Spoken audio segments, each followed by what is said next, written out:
ওনাকে আদালতে দিচ্ছি, আমরা আগে কোর্টে চালান করে দেবো।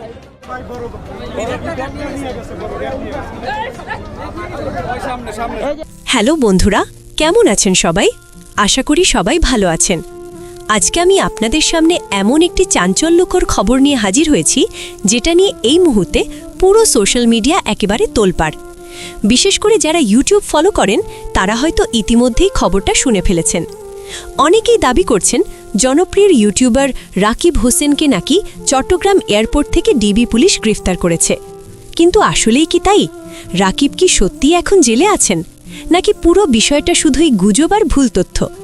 ভিডিওটা শুরু করার আগে ছোট্ট একটা রিকোয়েস্ট, আপনি যদি রাকিব হোসেনের একজন সত্যিকারের ফ্যান হয়ে থাকেন তাহলে ভিডিওতে একটা লাইক দিয়ে দিন আর চ্যানেলটি সাবস্ক্রাইব করে পাশে থাকুন।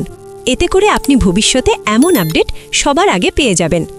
চলুন এখন পুরো ঘটনাটা একদম শুরু থেকে বিস্তারিতভাবে জেনে নেওয়া যাক। আপনারা অনেকেই জানেন, কিছুদিন আগে রাকিব হোসেন চায়নাতে ভ্রমণে গিয়েছিলেন। সেখানে তিনি বেশ কিছু ব্লগও শেয়ার করেছিলেন, যেগুলো তার ভক্তদের মধ্যে বেশ ভালো সাড়া ফেলেছিল। গাইস, দীর্ঘ 4.5 ঘন্টার জার্নি কমপ্লিট করে আমরা চলে আসছি চায়নাতে। সবকিছু ঠিকঠাকই চলছিল, কিন্তু হঠাৎ করেই আজ সকালে একটি খবর আগুনের মতো ছড়িয়ে পড়ে সোশ্যাল মিডিয়ায়। খবরে বলা হয়, চট্টগ্রাম এয়ারপোর্টে নামার পরপরই ডিবি পুলিশ রাকিব হোসেনকে আটক করে নিয়ে গেছে। এই খবর ছড়িয়ে পড়ার পর থেকেই তার ভক্তদের মধ্যে শুরু হয় উদ্বেগ, কৌতূহল আর নানা ধরনের আলোচনা। এখন প্রশ্ন হচ্ছে, এই ঘটনাটা আসলে কিভাবে ঘটল? জানা গেছে, ঢাকার এয়ারপোর্টে হঠাৎ আগুন লাগা এবং কিছু টেকনিক্যাল সমস্যার কারণে তাদের ফ্লাইটটি নির্ধারিত গন্তব্যে নামতে পারেনি। পরবর্তীতে প্লেনটি চট্টগ্রাম এয়ারপোর্টে ল্যান্ড করে। সবকিছু স্বাভাবিকভাবেই চলছিল। ইমিগ্রেশন প্রসেস শেষ করে রাকিব যখন এয়ারপোর্ট থেকে বাইরে বের হচ্ছিলেন, ঠিক তখনই ঘটনাটি ঘটে। প্রত্যক্ষদর্শীদের মতে সেই সময় ডিবি পুলিশের কিছু সদস্য সেখানে উপস্থিত হন এবং রাকিব হোসেনকে তাদের সাথে নিয়ে যান। তাকে একটি গাড়িতে তুলে দ্রুত স্থান ত্যাগ করা হয়। এই ঘটনার পর থেকেই শুরু হয় আসল জল্পনা কল্পনা। অনেকেই প্রশ্ন তুলছেন, তাকে কেন নেওয়া হলো? এটা কি সত্যি গ্রেফতার নাকি অন্য কিছু? গোপন সূত্রে জানা গেছে, বিষয়টির পেছনে নাকি পুরনো একটি ঘটনা জড়িত থাকতে পারে।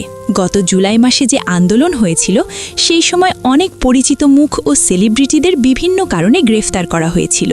অভিযোগ রয়েছে, সেই সময় রাকিব হোসেন নাকি সরাসরি কোনো বক্তব্য দেননি কিংবা সরকারের পক্ষে ছিলেন বলে কিছু মহল মনে করে। এর ফলে কিছু কন্টেন্ট ক্রিয়েটর ক্ষুব্ধ হয়ে তার বিরুদ্ধে ডিবি পুলিশের কাছে অভিযোগ দায়ের করেন। ধারণা করা হচ্ছে, সেই অভিযোগগুলোর ভিত্তিতেই প্রায় 2 বছর পর তাকে জিজ্ঞাসাবাদের জন্য ডাকা হয়েছে। তবে এখানে একটা গুরুত্বপূর্ণ বিষয় আছে। রাকিব হোসেনের পরিবার থেকে জানানো হয়েছে এটি কোনো গ্রেফতার নয়। তাদের মতে তাকে শুধুমাত্র জিজ্ঞাসাবাদের জন্য ডিবি অফিসে নেওয়া হয়েছে। তাকে হাতকড়া পরানো হয়নি এবং এখনও পর্যন্ত তাকে জেলে নেওয়া হয়েছে এমন কোনো তথ্য নিশ্চিত নয়। অন্যদিকে এখনও পর্যন্ত সরকারি কোনো সংস্থা বা দায়িত্বশীল কর্তৃপক্ষ থেকে এই বিষয়ে কোনো অফিসিয়াল বক্তব্য দেওয়া হয়নি। আর ঠিক এই কারণেই বিষয়টি নিয়ে আরও বেশি বিভ্রান্তি তৈরি হয়েছে। একদিকে সোশ্যাল মিডিয়ায় ভাইরাল খবর, অন্যদিকে পরিবার বলছে ভিন্ন কথা। তাহলে আসল সত্যটা কি? রাকিব কি সত্যি গ্রেফতার হয়েছেন, নাকি কেউ ইচ্ছাকৃতভাবে বিষয়টাকে বড় করে ভাইরাল করছে? বন্ধুরা, এখন আপনারা কি মনে করছেন? আপনাদের মতামত অবশ্যই কমেন্টে জানাবেন। আপনারা কি মনে করেন এটা সত্যি ঘটনা নাকি শুধুই গুজব? আর যদি আপনি রাকিব হোসেনের একজন সত্যিকারের ফ্যান হয়ে থাকেন তাহলে ভিডিওটিতে একটি লাইক দিন, চ্যানেলটি সাবস্ক্রাইব করে পাশে থাকুন। আজকের মতো এখানেই শেষ করছি। সবাই ভালো থাকুন, সুস্থ থাকুন। আল্লাহ হাফেজ।